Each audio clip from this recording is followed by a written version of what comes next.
Hello friends and welcome to Pendulum Edu. Today we'll be discussing daily current affairs of 30 June 2020. So quickly join the session and also ask your friends to join this session. Try to get more and more people to this session. And those who have not subscribed to our channel Pendulum Edu, please subscribe it and do not forget to press the bell icon to receive notification. Now let's begin the session. The first news is International Day of the Tropics is celebrated every year on 29 June. The purpose of this day is to raise awareness of the specific challenges which are being faced by tropical regions and also the role these countries can play in development to achieve the sustainable development goals. As we all know that this tropical region, it contributes or basically it acts as a host to 80% of world's biodiversity, and also it covers around 40% of world's total surface area. Okay, so this region is very important, and tropics is the region. See, this is equator. This is 23.5 degree north, that is Tropic of Cancer, and this is 23.5 degree south, that is Tropic of Capricorn. And the region lying between this Tropic of Cancer and Tropic of Capricorn, this region is called basically tropics. And on 29 June 2014, State of the Tropics report was launched, which is a result of cooperation between 12 major tropical research institutes. And marking the anniversary of launch of this report, the UN General Assembly adopted a resolution in 2016 to celebrate 29 June as the International Day of the Tropics. Now a question related to the news. On which day is the International Day of the Tropics celebrated every year? 9 June, 19 June, 29 June and 22 June. Quickly comment the correct answer. What will be the correct answer for this? The correct answer will be option C, that is every year on 29 June International Day of the Tropics is celebrated. Moving to the next news. Government of India has once again extended the bidding deadline for Air India till 31st August, and this is the third time, because the process for disinvestment, it was started on 27 January 2020, and at that time the government invited the bids and the deadline was 17 March, which was later extended to 30 April and then to 30 June, and now it has been extended till 31st August. The government invited bids to sell 100% equity in the state-owned airline, including a 100% stake in AI Express Limited of Air India and a 50% stake in Air India SATS Airport Service Private Limited. In 2018, the government offered to sell a 76% stake in the airlines. So Air India, talking about Air India, it is a flag carrier airline of India which is government owned and it is headquartered in New Delhi, and now government want to sell its stake in the airline. It flew its first flight as Tata Airlines on 15th of October 1932. Now the question for you guys. The government has invited bids for selling how much percent stake of AI Express Limited of Air India? 50%, 75%, 100% and 65%. Quickly comment the correct answer. What will be the correct answer? The correct answer will be option C, that is 100%. Moving to the next news. The fourth phase of Vande Bharat mission will start from 3rd July, and in this phase, the Air India will operate 170 flights to 17 countries from where Indians will be brought to India. And the first phase of the mission was started on 7th May, and this is one of the largest evacuation exercise by the government of India. And this mission aims to bring back all those Indians which have been stranded abroad due to COVID-19 pandemic and subsequent lockdown. And this mission is an initiative of Ministry of External Affairs of India. Now the question part. Vande Bharat mission has been started under which ministry? Ministry of External Affairs, Ministry of Defense, Ministry of Home Affairs, Ministry of Social Justice and Empowerment. Quickly comment the correct answer. Very easy. Vande Bharat mission has been started under which ministry? The correct answer will be option A, that is Ministry of External Affairs. Moving to the next news. The TriFed digital platform was launched by the Union Minister for Tribal Affairs, Arjun Munda, and this digital platform, it aims to ease the burden of tribal artisans due to COVID-19 and also it aims to connect the tribals to the mainstream. As we all know that due to COVID-19, many people have gone online for their work. This is the new India, that is digital India, and the tribals, they have to be accommodated, or they have to be connected to the mainstreams. For that, therefore, TriFed digital platform has been launched, and under this, the team of TriFed warriors will take forest produce, handlooms and handicrafts to new heights, which will change the life and livelihood of tribal society. And this TriFed, which is Tribal Cooperative Marketing Development Federation of India, this TriFed is a national level apex organization which is under the administrative control of Ministry of Tribal Affairs. It was established in 1987 and its head office is located in New Delhi, and it has 13 regional offices. The main function of this TriFed is socio-economic development of tribals. It is the main purpose of this TriFed, the socio-economic development of tribals, and also it acts as a service provider. It acts as a service provider for tribes to sell their produce, to sell their products, whatever they want to sell, the handicraft items or minor forest produce, for which whichever you can say. So it acts as a service provider for those tribes, and also it focuses on minor forest produce development and its retail marketing. So this TriFed is playing an important role in promoting the livelihood of tribal society. Now the question for you: in which year was the Tribal Cooperative Marketing Development Federation of India established? That is, TriFed was established in which year? Quickly comment the correct answer. 1957, 1987, 1947 and 1967. Quickly comment the correct answer. The correct answer will be option B, that is 1987.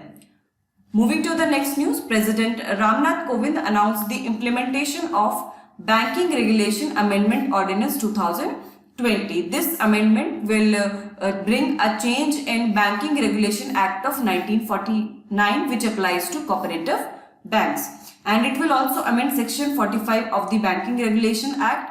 And the main aim of this ordinance is to protect the interest of depositors, to strengthen cooperative banks by improving surveillance, and also to inspect the cooperative banks' powers already available with RBI in relation to other banks.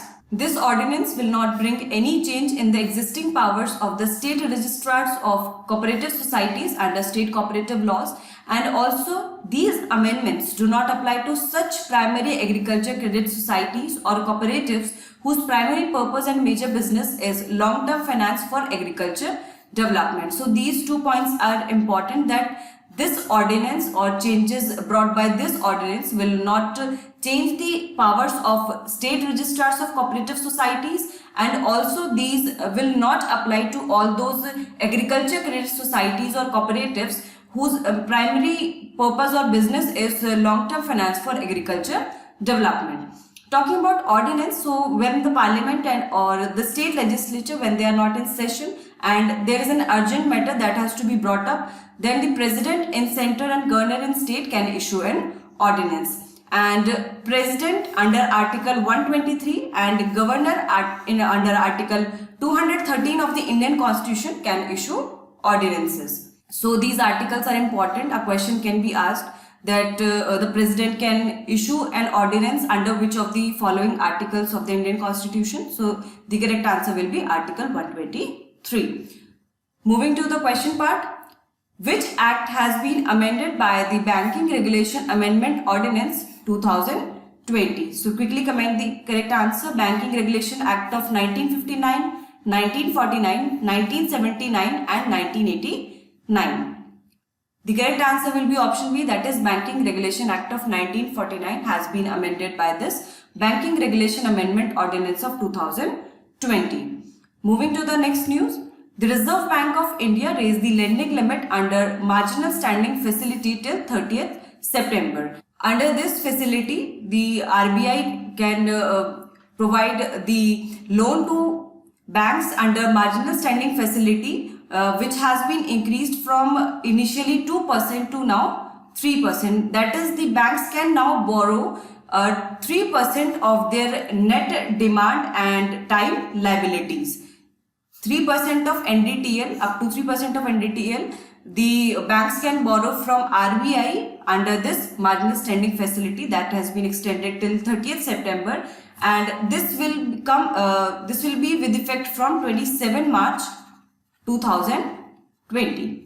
Okay, and in addition, the RBI has also extended the exemption of keeping the minimum daily maintenance of cash reserve ratio up to 80% till 25 September 2020. So the banks have been exempted from maintaining the cash reserve ratio for daily up to 80% till 25 September 2020. What is this cash reserve ratio? CRR. It's basically that proportion of total deposit, or you can say that percentage of total deposit which banks have to keep as reserves with RBI, which can be in terms of cash or in terms of deposits. Okay. Then talking about marginal standing facility, it is a very short-term lending scheme for scheduled commercial banks, and banks can borrow money from the central bank through this facility on the statutory liquidity ratio during severe cash shortages. Like if any bank is facing a severe cash shortage, then that bank can borrow money from central bank or RBI, you can say,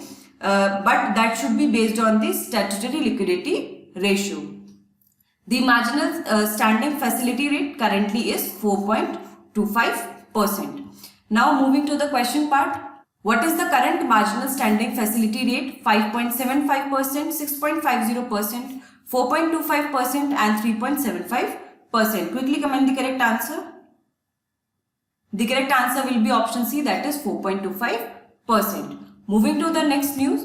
The IMF approved emergency financial assistance of $356.5 million to Myanmar, and this assistance has been approved under the Rapid Credit Facility and Rapid Financing Instrument to meet the immediate balance of payments and fiscal needs of Myanmar. Since Myanmar is facing financial crisis due to COVID-19, and this assistance will be spent on government schemes, especially which are related to health and social safety nets. And talking about Myanmar, so its capital is Naypyidaw, its currency is Burmese kyat, and it is a Southeast Asian nation, and it is a very important country from India's Look East policy point of view. Also, recently Myanmar was in news, so quickly comment why Myanmar was in news. It was in news due to one ethnic community. Yes, it was in news due to Rohingyas. So recently UNHRC, United Nations Human Rights Council, it passed a resolution. It passed a resolution for a safe return of Rohingyas to Myanmar. Okay, and these Rohingyas are the ethnic minority. These are the ethnic minority in Myanmar, which had faced many problems in Myanmar, and they then fled to many countries as refugees. So their condition have been deteriorating since then, and therefore Myanmar has been held responsible for their condition, and now UNHRC has passed a resolution for their safe return to Myanmar. Talking about IMF, it is a global organization which promote global economic growth and financial stability. It also encourages international trade and aims to reduce poverty. It was established in 1945. Its headquarters are located in Washington, D.C., USA. Currently, there are 189 members in International Monetary Fund, and the managing director is Kristalina Georgieva. Also, the question have been asked in exams like SSC, State PCS from various organizations. So, whenever you are studying an organization, keep in mind that what is the purpose of that organization, when was it established, where are its headquarters located, how many members are currently there in that organization, and who is the head of that organization. Now moving to the question part. Naypyidaw is the capital of which of these countries? Quickly comment. It's very easy. Bangladesh, Laos, Vietnam and Myanmar.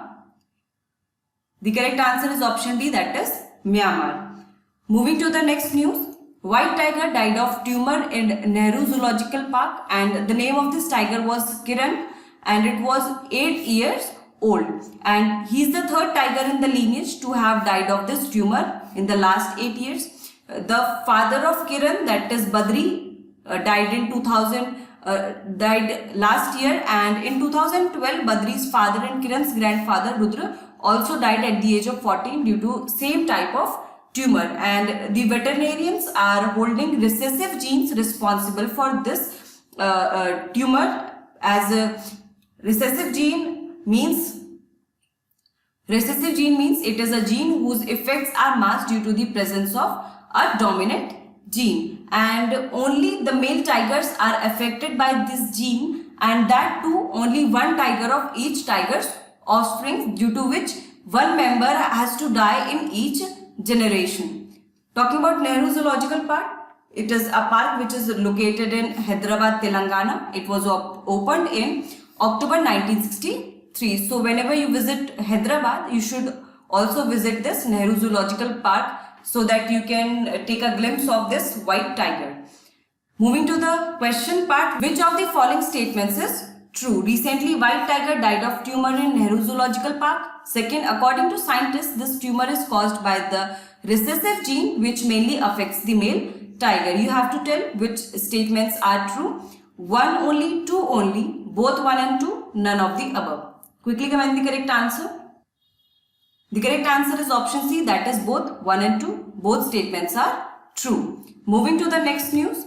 LSC detected an unusual compact object. LIGO Scientific Collaboration, LSC, and the Virgo Collaboration, they have detected an unusual compact object whose mass lies between a typical black hole and a neutron star. So this can be the lightest black hole, or it can be the heaviest neutron star. This mysterious incident, it was witnessed by LIGO and Virgo detectors on August 14, 2019, and recently it was published in the article of a journal, that is Astrophysical Journal Letters, and this can be helpful in future to solve many mysteries of the astrophysics. LIGO Scientific Collaboration, it is a scientific collaboration of international physics institutes and research groups dedicated to the discovery of gravitational waves, and it includes 1200 more scientists. It was founded in 1997. The Virgo Collaboration, it is organized by the European Gravitational Observatory in Cascina. It is an organization which is working on gravity wave detectors and operations. So these both collaborations, these are basically working on gravitational waves. As many of the questions can be answered through about the universe through these gravitational waves, therefore this was in news. Moving to the next news, according to a new research, the MMR vaccine may be helpful in fighting sepsis in patients with COVID-19. This MMR vaccine is measles, mumps and rubella vaccine. This vaccine makes the leukocyte more active so that it can be more effective defense against the related infections. And this research was recently published in journal EmBio. And this sepsis occurs when chemicals released in the bloodstream to fight an infection trigger inflammation throughout the body, which can cause damage to multiple organ system. So multiple organ failure can occur due to this sepsis, and since the patient with COVID-19, they are likely to face this sepsis, therefore our research was published in the journal that this MMR vaccine can be helpful in fighting that sepsis, and it will not directly protect against COVID-19, but it will provide an immune preventive measure against its severe symptoms. Moving to the question part, MMR vaccine provides protection against which of the following diseases? Measles, mumps, rubella, all of the above. Quickly comment the correct answer. What will be the correct answer? Option D will be the correct answer, that is MMR vaccine. It provides protection against measles, mumps and rubella. Moving to the next news, Sankalp Parv being celebrated by the Ministry of Culture recently On the call of Prime Minister, the Ministry of Culture has decided to celebrate Sankalp Parv, and its purpose is to plant trees to protect the herbal heritage of the country. Under this, mainly Bargad, Amla, Peepal, Ashok and Bel trees will be planted, and this festival will be celebrated from 28 June to 12 July 2020. So you can also be part of this Sankalp Parv by planting trees outside your house or any region you find where trees are not being planted. You can go there and plant the trees and be part of Sankalp Parv. Moving to the question part, for what purpose is the Sankalp Parv being celebrated by the Ministry of Culture? Tree plantation, elderly protection, making the youth aware of the ancient heritage of India and renovating the ancient buildings of the country. Quickly comment the correct answer. What is the purpose of this Sankalp Parv? The correct answer will be option A, that is tree plantation. So friends, here we have covered daily current affairs of 30 June and related questions we have discussed which are important from exam point of view. If you like this session, like it, share it as much as you can, and if you have any doubt you can mention that in comment box. Also subscribe to our channel Pendulum Edu and do not forget to press the bell icon to receive notification. Keep preparing well and keep following daily current affairs. All the best. Thank you so much.